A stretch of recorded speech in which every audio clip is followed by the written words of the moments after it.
कार्य मध्यमा अस्मदाचार्य पर्यंतां वंदे गुरु परंपरा।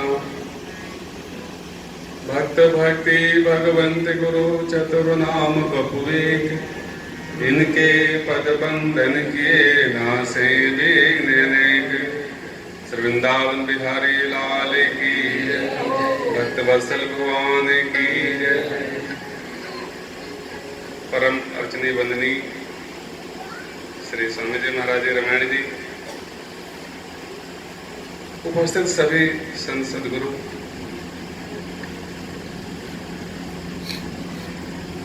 तो बंदे गुरु परंपरा बहुत महत्वपूर्ण की बात है। जीवन में कुछ न करे, जीवन में व्यक्ति भले ही जितने सात्विक कर्मों से दूर हो, लेकिन गुरु परंपरा का प्रातः काल आचरण कर ले तो उसका जीवन भिन्न हो जाता है। भगवत स्मरण से पहले बंदे गुरु परंपरा, कितनी महत्वपूर्ण की बात है। हम भगवान के ध्यान बाद में करें, पहले गुरु चरणों की वंदना करें, हम परंपरा का वंदना करें। हम ऐसे महापुरुष के शिष्य हैं, ऐसे महापुरुष के अनुगत हैं, ऐसे महापुरुष के दास हैं जिनके नाम लेने से भगवान प्रसन्न होते हैं। शास्त्री जी, जगन्नाथ जी शास्त्री जानते हैं, लगभग 40-47 साल से हैं, पहले कुटिया में थे। वो अनुभव की बात बताते हैं। एक महात्मा थे कुटिया में, कहते हैं कि काल को कोई जीत नहीं सका, सब काल के आगे सिर झुकाए, कोई नहीं। लेकिन जो संत महापुरुष होते हैं वो कल ही विशेष प्यार कृष्णदास जी लाए महाराज जी, उन्होंने काल को जीत लिया। प्यारे कृष्णदास जी महाराज जी, गुरु रामाचार्य भगवान, तो जो राम नाम का जो प्रताप है, गुरु चरणों का प्रताप है, वो देखी हुई घटना बता रहे थे कुटिया के। उसमें एक महात्मा थे, उनका नाम पूज्य श्री गुरुदेव भगवान के नाम से, निष्कपट संत, सरल संत। राम नाम तो देखिए, राम नाम का प्रताप तो शास्त्रों में भरा पड़ा, लेकिन महात्माओं के रूप में प्रत्यक्ष दिखता है राम नाम का प्रताप। श्री स्वामी रामसुखदास जी महाराज जी, परम अंजनी वंदनीय, भगवान के भजन करने से हो सकता है भगवान में प्रसन्न हो। भगवान के भजन करने से कदाचित देर में प्रसन्न हो, लेकिन संत का स्मरण करने से, गुरुदेव का स्मरण करने से भगवान निश्चित प्रसन्न होते हैं। इसका कोई कारण नहीं सकता। स्वामी रामसुखदास जी महाराज जी ऋषिकेश में विराजमान थे, गीता आश्रम में। कोई दिल्ली से भगत गए थे, वो सब कुटिया से भी परिचित है, महाराज से परिचित, सबसे परिचित है।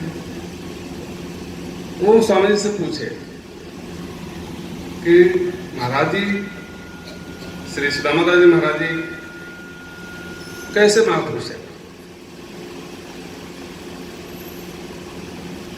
तो स्वामी जी इतने गदगद हो गए, बोले कि कलयुग में साक्षात सुदामा जी ही आए हुए इस धराधाम पे। सुदामा दास जी के रूप में साक्षात सुदामा जी ही आए हुए हैं। इसका तात्पर्य क्या? भगवान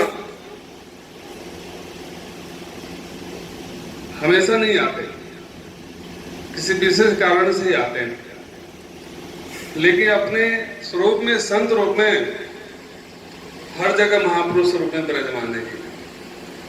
संत रूप में भगवान सुलभ है। हम जो कह रहा था, कहते राम नाम के प्रताप से डंके की चोट पे महापुरुष भगवान को धाम को गए थे। डंके की चोट पे उनका जो वृद्धावस्था था, महात्मा जमुना स्नान वही जमुना जी बाती जमुना स्नान किए और तिलक लगाए, आसन लगा कर बैठ गए। बोले रघुनाथ जी, बैकुंठ का दरवाजा खोलो, बैकुंठ का दरवाजा खोलो, आपके भगवान दास आ रहा, बैकुंठ का दरवाजा खोलो, आपके भगवान दास आ रहा।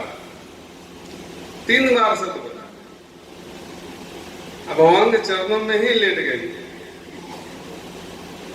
भगवान चरणों में ही हमेशा के लिए लेट गई। प्रत्यक्ष घटना है।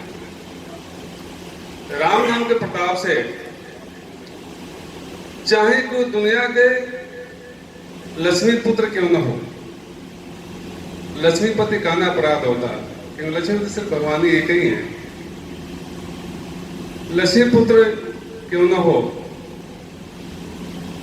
वह 10-20 मूर्ति को खिला नहीं सकता। संकोच से 1 दिन खिला देगा, 2 दिन खिला देगा। लेकिन राम नाम के प्रताप से एक महात्मा हजारों पब्लिक को बैठ के प्रसाद पवा देते हैं जी। फिर भी उनके मस्तक पे चिंता के नामों निशानी नहीं रहता है। जो अहर्निश राम नाम में डूबे रहते हैं महापुरुष, उनका स्मरण कर लेने से भजन का सार मिल जाता है।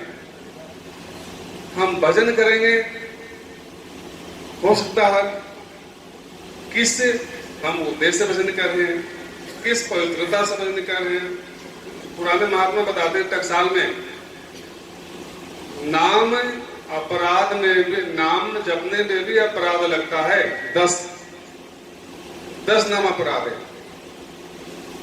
राम नाम जपना कितनी अच्छी बात है, लेकिन 10 अपराध से बचकर राम नाम जपे तो भगवान की भक्ति होता है। 10 नाम अपराध है तो कोई जानते ही नहीं कि अपराध क्या है। बस राम नाम तो जपता तो है, लेकिन अपराध से नहीं बचता। आजकल के महात्मा कहाँ जानते हैं, पर सिखाया जाता है टकसाल 10 नाम अपराध क्या बताओ। उसमें शर्त है, लेकिन गुरु चरणों के स्मरण में कोई शर्त नहीं। प्रातः काल गुरु चरणों की वंदना कर लो, दिन भर मौज करो। राम नाम के प्रताप, गर्मी में व्यक्ति तप रहा हो, ठंडा ठंडा जल मिल जाए उसको, फिर वो मुख फेर ले, कितनी अद्भुत बात है।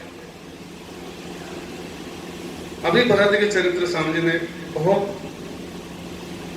भावपूर्ण सुना रहे थे। भरत जी प्रेमी कहता है, गोपियां कहती हैं, विधाता को कोसती हैं कि आपने सब कुछ शरीर में अच्छा बना दिया, लेकिन पलक आपने सही नहीं बनाया। जो भगवान के दर्शन में बाधक देता है, ये सही नहीं किया आपने। तब पलक गिरता है, उतना भी भक्त सब नहीं कर सकता भगवान के दर्शन के लिए। लेकिन भरत जी 14 साल भगवान के विरह में निरंतर तपे। आज 14 साल बाद भगवान का दर्शन हुआ है। 14 साल बाद राजगद्दी हो रहा है, सब दर्शन करके अपने को निहाल कर रहे हैं। देवता भी दर्शन कर रहे हैं, बड़े बड़े ऋषि महर्षि ऋषि गंधर्व भी दर्शन कर रहे हैं। लेकिन भरत का स्थान कहाँ है? भरत का स्थान कहाँ है? छत्र को पकड़े हुए पीछे खड़े हैं भरत जी। जरा सोचिए, प्यासे को पानी क्यों नहीं पी रहा? पी लेना चाहिए। आज भरत जी को 14 साल बाद भगवान के दर्शन हुआ है। 14 साल बाद, 14 साल से भरत जी तप रहे हैं, प्रतीक्षा करिए, एक एक पल झुके समान व्यतीत हो रहा है। लेकिन आज जो समय आया तो भरत जी सबसे पीछे खड़े हैं, राम जी के पीठ के पीछे खड़े। किसने पूछा भरत जी आप सामने से दर्शन क्यों नहीं कर रहे हैं? तो भरत जी बोले हम इस लायक ही नहीं हूं कि भगवान का दर्शन कर सकूं। ये भरत की दीनता, भरत की दैन्यता। हम इतने हम अपने पाप को सोचता हूं कि मेरे कारण ही भगवान का वनवास हुआ।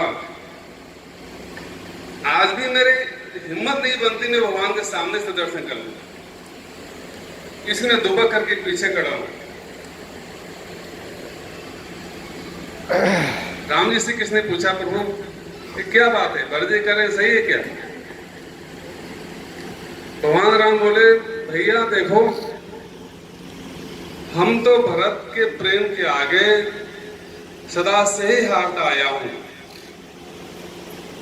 14 साल बाद जो राज तिलक हो रहा था उसमें भरत जी नहीं थे, इसलिए विघ्न हो गया। भरत जी नैनीताल में थे। भरत जी जो छत्र छाया मेरे सिर के ऊपर नहीं था, इसलिए राज में हमारा विघ्न हो गया। लेकिन आज भरत जी सिर के जो महापुरुष संत मेरे सिर के ऊपर है, उनकी छत्र छाया मेरे सिर के ऊपर है, इसलिए मैं निश्चिंत हूं, कोई विघ्न नहीं आएगा। और हारने वाला क्या दिखाता? पीठ ही तो दिखाता। मैं भरत जी को पीठ दिखा दिया, पहले से मैं हारा हूं भरत से, मैं कभी भरत जी से जीत नहीं सका। ये दोनों का जो स्वामी जी महाराज ने कहा तत्सुखित्व, भक्ति का लक्षण ही यही है। मेरे प्रभु कैसे प्रसन्न हो, हम कैसे प्रसन्न हो, ऐसे नहीं है। आज भरत जी सुन करके जो मन का कलमश है जुग जुगांतर तक नहीं जाता है जी। जितनी महिमा सत्संग की है उसे रंच मात्र में भी उस रंच महिमा कम नहीं है, बहुत ज्यादा। तो सत्संग को रखने के लिए सत्संग की आवश्यकता होती है, कुसंग से बच करके। हमेशा किसी ने कहा, स्वामी जी महाराज जी 1 मिनट लूंगा, घड़ा में 100 छिद्र हो, पानी भर कर ले आओ। घड़े में 100 छिद्र हैं, पानी भर कर ले आओ, कैसे आ सकता? डुबाते निकलते ही अपना खाली हो जाएगा। संत के पास गए हो, बोले चलो मैं बताता हूँ घड़ा कैसे भरेगा। वो मिट्टी के पात्र को जिसमें 100 छिद्र था जल में ही डुबा दिए, निकाल नहीं उसको। बोले देखो घड़ा भरा कि नहीं भरा? घड़ा भर गया। इसका तात्पर्य क्या है? हम महापुरुषों का चरित्र सुन करके बाहर नहीं निकले, उसका चिंतन करते रहें, उसका मनन करते रहें, तो कभी भी कुसंग की माया नहीं लगेगा। श्री वृंदावन धाम में वो स्वामी जी का सत्संग मिला, जीवन धन्य हुआ। श्री वृंदावन बिहारी लाल की जय, श्री राघवेंद्र सरकार की जय। जय जय श्री राधे।